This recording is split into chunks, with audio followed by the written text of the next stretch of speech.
যারা সিদ্দিক, আল্লাহই ভালো জানেন।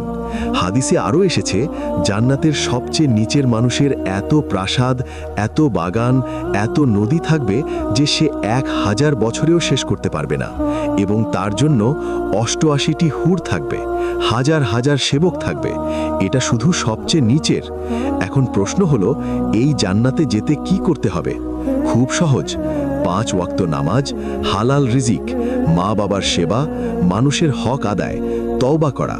এতটুকু করলেই আপনি জান্নাতে যাবেন, এবং সবচেয়ে নিচেও যদি যান তবুও দুনিয়ার সবচেয়ে বড় রাজার 100 গুণ পাবেন। আর যদি বেশি আমল করেন তাহলে উপরে যাবেন, এবং সেখানে কি আছে আল্লাহই জানেন। তো আপনি কি আজ থেকে জান্নাতের জন্য প্রস্তুতি নেবেন? লাইক করুন, শেয়ার করুন এবং কমেন্টে লিখুন ইনশাআল্লাহ জান্নাত। আর আমাদের ইসলামিক 7 চ্যানেল সাবস্ক্রাইব করুন এবং বেল আইকন চাপুন।